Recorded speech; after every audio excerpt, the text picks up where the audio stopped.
j'ai retrouvé un vieux tapis de souris. De tous les personnages de Dead or Alive, ils ont pris celle qui a le plus petit néné. Et du coup, le repose-poignet, bah, il est pas en place, il n'y a pas assez de volumétrie. Il y avait tellement d'autres personnages à prendre, du coup, je l'ai jamais utilisé. Du coup, ça me fait penser, il faudrait que j'en achète un. Quoi qu'il en soit, souvenez-vous d'Audrey Pulvar qui disait « Les Blancs, taisez-vous ». On en avait parlé, et on a un pendant un peu américain d'une professeure d'université américaine qui dit également « Les Blancs, taisez-vous ». Parce que tous les Blancs sont racistes, et vous allez me dire « Mais oui, mais on le sait, ouais, c'est une grosse première nouvelle, ouais, t'as inventé le feu, t'as le fil à couper le beurre. » On le sait, bon. Tous les Blancs sont racistes, mais elle dit qu'elle n'a rien contre les Blancs. Elle dit que elle n'a rien contre les Blancs, mais qu'elle déteste la blancheur. On est du même niveau que je suis pas progressiste, je suis pour le progressisme. Mais ce qui est assez intéressant dans l'article, c'est que enfin, on a l'impression que ça avance un peu. Il y a des politiciens qui commencent à faire des coalitions et qui commencent à interdire les cours de la théorie critique de la race qui se font dans les universités, à les interdire tout simplement, à les dégager des cursus pour les étudiants. Ça commence à bouger. Pas assez vite, mais ça avance.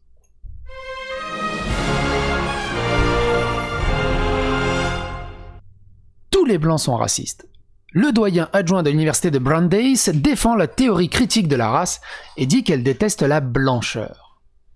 Alors, avant d'aller plus loin, il faut prendre en considération cette idéologie. Pour ceux qui n'ont rien suivi, j'ai fait une vidéo qui s'appelle « La fragilité blanche, ce racisme que les Blancs ne voient pas » en parlant du livre de Robin DiAngelo, et en fait c'est un courant de pensée qui provient et qui a été surtout mis en exergue par Robin DiAngelo, conceptualisé par Robin DiAngelo.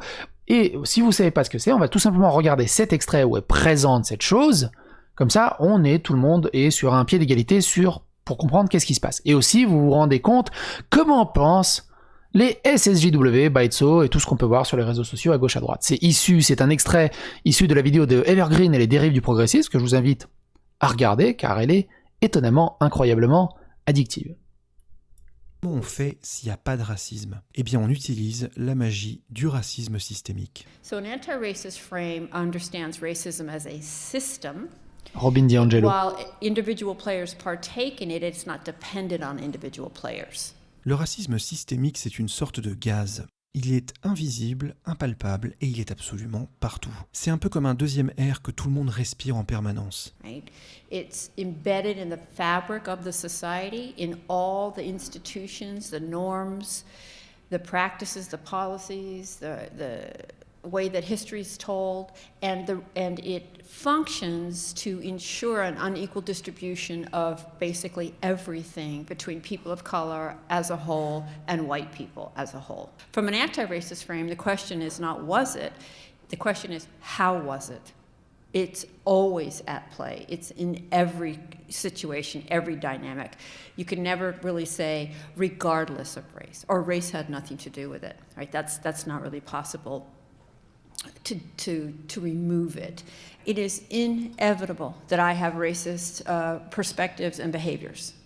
Only the dominant group can be racist, sexist, classist. Only white people can be racist.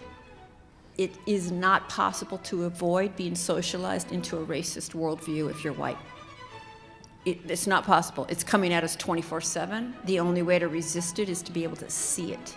Oftentimes people get their backs up just in the fact that I'm generalizing, and that's like a very sacred ideology, right? You can't generalize. Well, actually, as a sociologist, I can.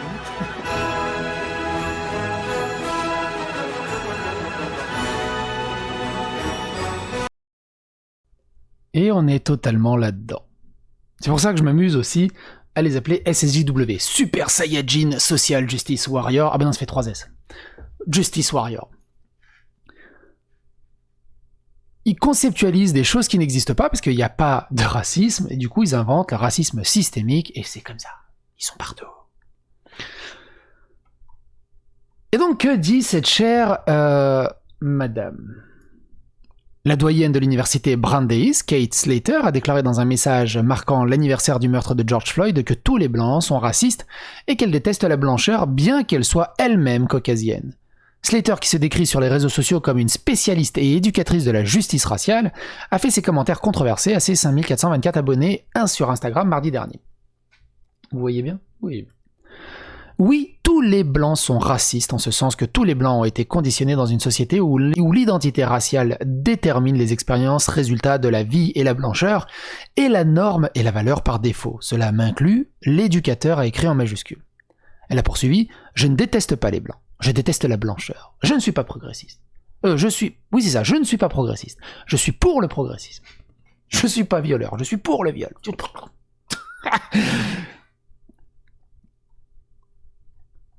Slater a également utilisé sa plateforme publique pour défendre la théorie critique de la race qui examine la manière dont la race et le racisme influencent la politique et la culture et le droit.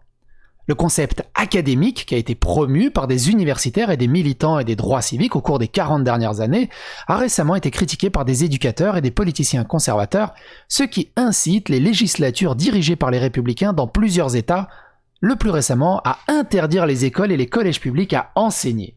Parce qu'il y a des diplômes de justice sociale et de diplômes de théorie critique de la race. Certaines critiques de la théorie pensent qu'elle est enracinée dans le marxisme et qu'elle est utilisée pour semer le racisme et la division. Et moi, je pense que c'est ça. En cherchant à lutter contre le racisme, il l'invente, il l'institutionnalise, il le systémise. Et pour moi, c'est vraiment ça la définition du racisme systémique. C'est inventer du racisme là où il n'y en a pas, et comme ça te rassure dans ton combat. Je dis, si, regarde, je me bats, il y a du racisme. Pour moi, c'est vraiment au même titre que les théoriciens du complot. C'est des théories du complot. J'en étais où ? La théorie critique de la race est une réévaluation des inégalités raciales aux États-Unis qui, selon les critiques, met l'accent sur les différences raciales et lave le cerveau des enfants blancs pour qu'ils se sentent coupables de leur couleur de peau. Et ça, on l'a déjà vu dans quelques vidéos. Notamment, je pense à une vidéo où, je crois que je l'ai ouvert normalement là. Elle retire ses enfants d'une école qui prône un racisme anti-blanc et les enfants commençaient à être coupables, de se sentir coupables d'être blancs. Pour les blancs, taisez-vous, je vous invite à regarder la vidéo L'UNEF à vous organiser des réunions interdites aux blancs et qui a du coup donné Audrey Pulvar, les blancs, taisez-vous, des progressistes veulent cancel la cancel culture, qui est très intéressant de ce côté-là. Ça, c'est une vidéo justement de cette fille qui dit les blancs, taisez-vous, et elle a intitulé ça 4 étapes pour commencer l'antiracisme, l'éducation de l'antiracisme. Première étape, les blancs, fermez votre gueule. Il y a une petite contradiction qui est assez... D'ailleurs, ça se voit... Hein. Il y a pas mal... C'est assez Thanos dans le pouce bleu, dans les pouces rouges. On continue. Retrouvez évidemment tous ces liens dans la description, toutes ces sources dans la description de la vidéo. J'en étais où ? Les théories critiques de la race, c'est une révélation, je l'ai lu. Les théoriciens critiques de la race soutiennent que les systèmes juridiques et politiques américains sont intrinsèquement racistes et existent pour créer et accroître l'inégalité entre les noirs et les blancs. Et les SJW francophones, importent ce combat en France. Comme on l'a vu notamment avec Rokhaya Diallo qui veut décoloniser Grenoble. Et la ville, d'ailleurs, s'est désolidarisée. La LICRA a épinglé Rokhaya Diallo pour racisme et tout cet événement qui devait se tenir. Du coup, je ne sais pas si cet événement se tient toujours ou s'il a été annulé. Les débats sur la théorie critique de la race sont souvent des hommes de paille pour les débats sur la réalité ou non du racisme systémique.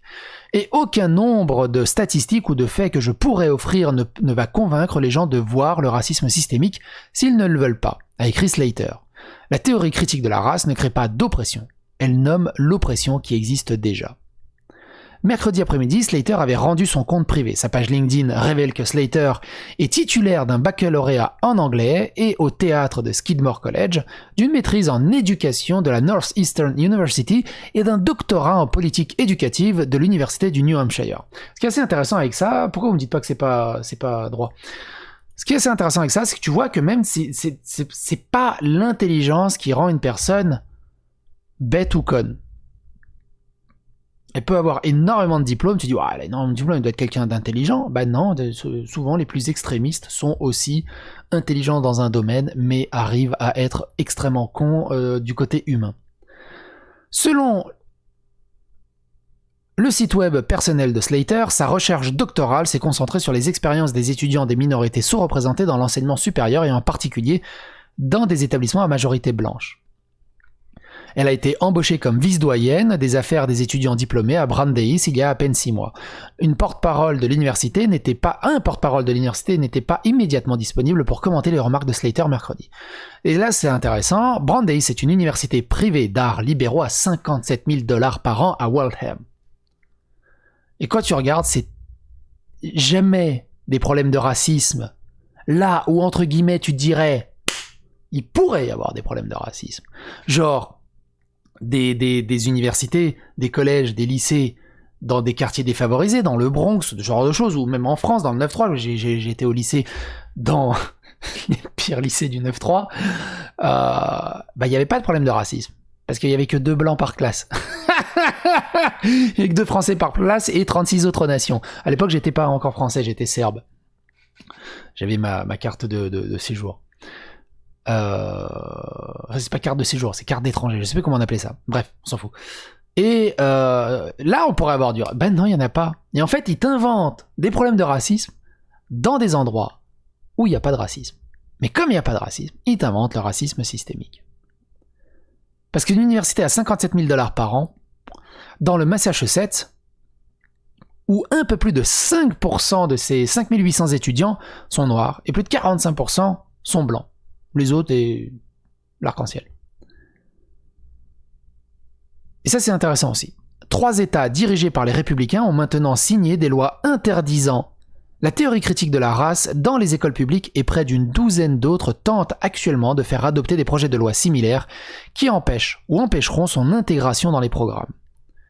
Brian Kemp, le gouverneur de Géorgie, a lancé un avertissement concernant l'enseignement de la théorie critique de la race dans les écoles de son État il y a quelques jours à peine. Kemp a écrit au Conseil de l'éducation de l'État de Géorgie en disant qu'il était extrêmement préoccupé par la propagation du CRT, c'est pas les écrans profonds, c'est la Critical Race Theory, dans les écoles. Et on commence aussi à avoir cet écho dans les médias français. Il a déclaré qu'il avait parlé à des parents qui étaient alarmés par le fait que le programme de division et anti-américain gagne en faveur. Kemp a déclaré qu'il était ridicule que le financement fédéral puisse être utilisé pour promouvoir des programmes manifestement partisans. Le ministère américain de l'Éducation sous l'administration Biden a proposé une nouvelle règle qui, si elle était adoptée, donnerait la priorité aux bourses d'études fédéraux et aux écoles publiques de la maternelle à la 12e année qui promeuvent la théorie critique de la race, le projet 1619. Une discussion controversée du New York Times sur l'impact de l'esclavage, le cours de l'histoire américaine et l'activiste antiracisme Ibram X. Kendi. En janvier, le président Biden a publié un décret dissolvant la commission 1776, une initiative formée par l'ancien président Donald Trump en réponse au projet 1619. Une coalition de 20 procureurs généraux d'État a écrit au secrétaire de l'éducation Michael Cardona lui demandant de reconsidérer la proposition visant à introduire le CRT et les enseignements controversés dans les écoles du pays. À New York, un enseignant de l'école de Grace de l'East Village de Manhattan a perdu son emploi après avoir commencé à critiquer les enseignements. Et un parent de la Burley School a retiré sa fille en raison de l'inquiétude concernant les théories critiques de la race. Bref. N'hésitez pas à donner votre avis, votre opinion dans les commentaires. N'hésitez pas à vous abonner, à liker, à disliker, à clocher, mais surtout à partager sur les réseaux sociaux. Continuez l'aventure en cliquant sur les petites vidéos qui sont ici. Et à bientôt pour d'autres aventures.